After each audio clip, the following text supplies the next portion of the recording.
Last year, I attended the US Open. It was my maiden voyage to a Grand Slam, and I was so inspired by everything that I saw, being a tennis fan for as long as I have, that I joined the USTA, which is the United States Tennis Association, and I started taking classes. So I am a 40 plus adult beginner in tennis. And every morning I have a humiliation ritual. It's really tennis drills, but basically there's a wall and there's targets, and it's really good for tracking the ball and practicing your swing and all of that. So one day I am doing my tennis drills and a man walks up and he says, "Can I join you?" Because he had his own racket, he had his own balls. And I was like, "Yeah, wall is big enough for the both of us." And as he continues to practice and I continue to practice, I had an epiphany. I said, this is how it's going to happen. This is how you are going to meet your person. This is how you are going to meet the people that are supposed to be in your life. And this is not a dating story. It's not a romance story. What it was is the realization that if I ever meet my partner, they are not going to find me at home, lonely, bored, and scrolling, because the person that I'm hoping to meet is not at home, lonely, bored, and scrolling. They are actively participating in their lives. And this is not an anti-internet conversation, because I realize the irony. Hello.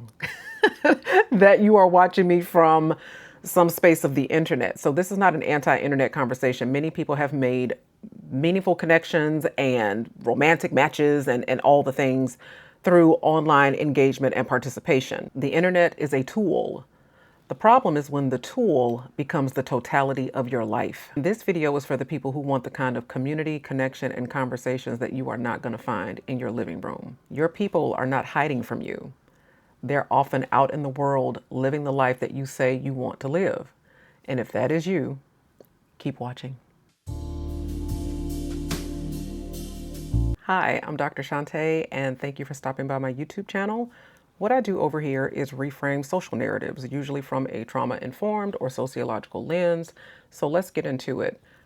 Last week, I had the privilege, the honor, the joy of attending Wimbledon. Wimbledon is a hard get, okay? Because even though the tickets are shockingly affordable, you can't just buy them. You have to put your name in a lottery and a ballot, and it's literally just like they roll the drum, and if your name comes out, you get an opportunity to buy a ticket. Well, after years of putting my name in the hat, my name came up and I was able to buy a pair of tickets. And you can't even buy like tickets for several days. You get to buy 2 tickets for one day, and it's, you're competing against all the other people whose names came out of the hat. So I was able to go. I had a fabulous time. And on my way home, I'm sitting at the airport gate and a gentleman saw me wearing this hat, this one right here. And he says, "So did you go to Wimbledon?" I said, "I did." He said, "What did you think?" I said, "I thought it was great. I had a fabulous time." He said, "Who did you see?" So I told him about all the players that I saw. And I said, "Did you?" And he says, "I did." And through that back and forth exchange, turned out that this man was a venture capitalist who specialized in sports and educational investments through the ATP, which is the men's tennis tour, and the WTA. And I was like, well, dang. And this is not a race story. This is not how I met my husband, because this ain't that. But it is a great meet cute story. Like a meeting at a gate through a baseball cap, it would make for a fabulous meet cute story. But that's not the point here. My point is that your life is a signal. This baseball cap, it wasn't just a baseball cap. It was evidence. It was social currency. It was cultural capital, if you will, that signaled to this guy that I'm the kind of person who tries things, that goes places, that I'm curious, that I participate, that I engage in life, that we might have something in common, that we might have a shared experience. And this doesn't just happen at Wimbledon and Grand Slams. This also happens in regular everyday life. So it could be the book that you're reading on a train, the t-shirt that you're wearing that has your favorite rock band on it, a tennis racket slung over your shoulder, a class you're taking, a ring you're wearing, a volunteer shift at a shelter or at your local charity. These things aren't necessarily an open door because not everybody wants to be approached, but they are a signal. They signal to people that This is who I am. This is what I'm about. This is what I'm interested in. This is what I'm participating in. This is what I have experienced. And it lets people who have similar interests or people who are curious find you, identify you, while everybody else who may not get the references will keep on walking. For example, one of my favorites, where's my guy? So I have several of these around the house. This is the Mandalorian, and in the back is my man. You see him? Do you see him? I love Grogu, aka Baby Yoda. There are actually several Baby Yodas around this house.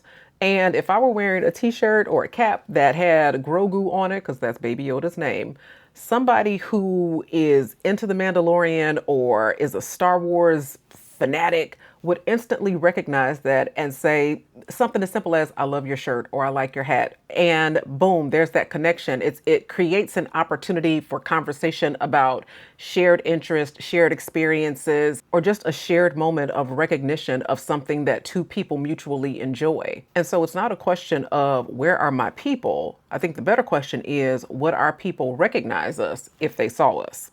Which brings me to point number 2. We talk a lot about financial capital in the world. I mean, we live, if you are in the United States, in a capitalist country, but we don't talk enough about social capital.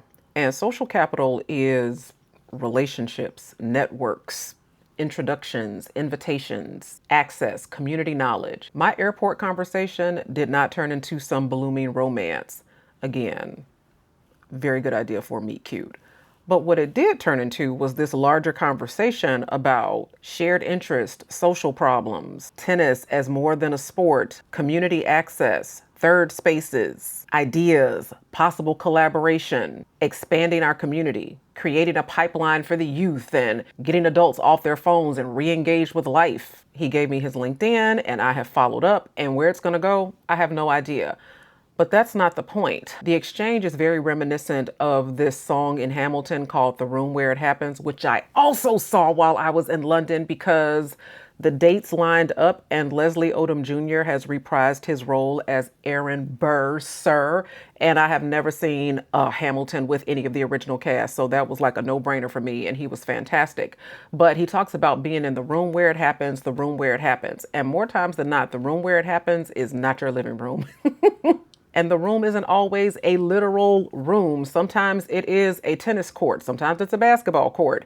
Sometimes it is a class you're taking on floral arranging. Sometimes it's a Zoom meeting. Sometimes it's a moderated comment section about some area of interest. The shape of the room depends on your body, your budget, and the season of your life. But the principle is the same. Things happen in proximity to other people. Something shifts when you move towards the world instead of away from it.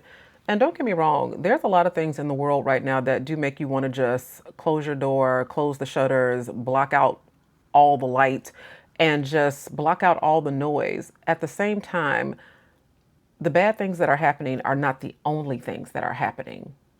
And there are opportunities for community, connection, somebody to kind of bear with you while all of these things are happening, to commiserate with you and say, you know, you are not alone in this thing that is happening in our world or in our country or in our community. And this whole experience for me reinforces something that I did at the top of the year. So I have very famously said that this year I went out of my way not to set goals because it hasn't worked for me.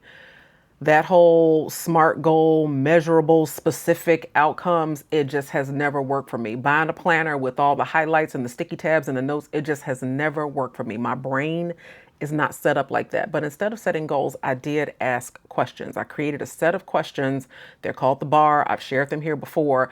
And one of those questions was, what rooms do I want to be in? What conversations do I want to be having? Well, what would I like to experience? I would like to experience Wimbledon, which put me in conversation at an airport gate with a venture capitalist, having a conversation and exchange and making connections about the type of change that I want to see in the world. And building my life around those answers is what led me to that opportunity. And so when I'm talking about getting in the room where it happens, I'm not talking about a literal physical space. I am talking about building your life in such a way where instead of chasing after things, you are attracting them to you because of the way that you're living your life. Which brings me to point number three and something I am very passionate about. I have met way too many people in my life, in my practice, in my work that are living in what I call the when and thens. Well, when I meet somebody, then I'll try that new restaurant. When I meet somebody, then I will travel. When I meet someone, then I'll take that class. But what if the person you want to meet is already at that destination? What if the person you want to meet is already in the class, honey? What if the person you want to meet is already three tables over at that restaurant you keep saying you're going to try when you meet somebody? What if they're already out living the life that you say you want to live? They're already participating. They're already engaged. They're not waiting. They're doing. This is why hobbies matter. This is why experiences matter. This is why art matters. This is why reading matters. This is why movement matters, because they create the kind of self that you are likely to be in community with. And I want to be very clear. I'm not pitching this as a dating strategy. I'm not saying go to the pottery class and be like, okay, which one of these is going to be my new boo? This is not that. This is not that. I mean, if that's what you want, I love that for you. I hope that happens for you. Go you and yay pottery. But the bigger point is a better point, and it is this: the things you do shape who you become. Reading makes you a better conversationalist. It changes the way that you think. It changes the way that you engage with the world. Art reminds you that you are not just a consumer, but you are also a creator. Learning something new keeps you curious. Trying something that's unfamiliar lets you know that you're still becoming. These things build a self and a sense of self. And a person that is actively participating in their own life is more likely to cross paths with other people who are actively building their own lives. So connection and community is not about searching for, it is about becoming available for. Does that make sense?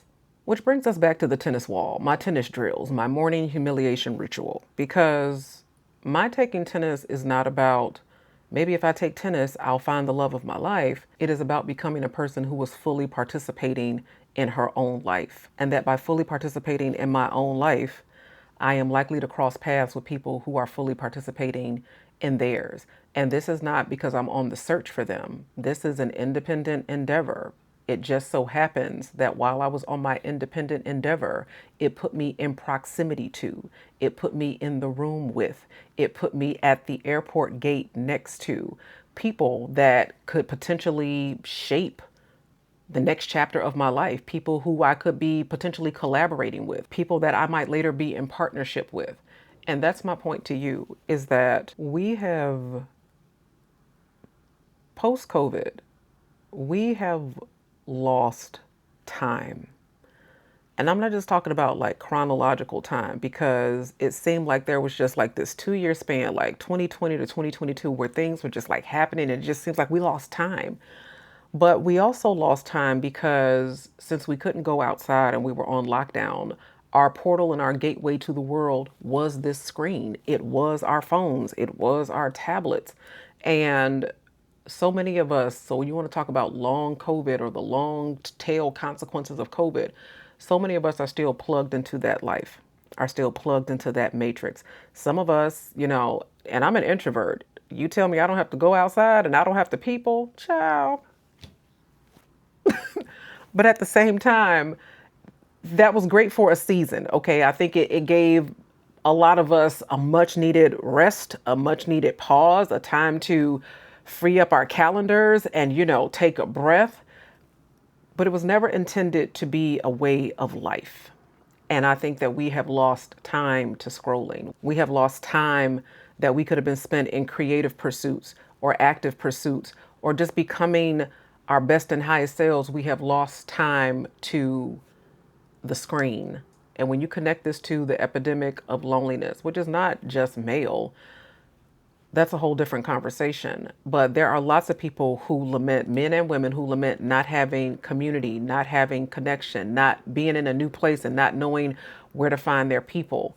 And when you start to actively participate in your life, okay, instead of waiting for things to show up or being on the search for people, the answer and the key might just be putting yourself in the room where these things happen, and how something as simple as a baseball cap can spark up conversation and collaboration in ways that you never expected. So that's going to do it for me. I would love to hear about your unexpected happenstances, things that happened just because you were wearing a t-shirt or you had on a cloud ring or you were walking down the street with a tennis bag over your shoulder or dribbling a basketball and then you just happen to meet somebody that subsequently became a part of your life or a part of your circle or part of your community.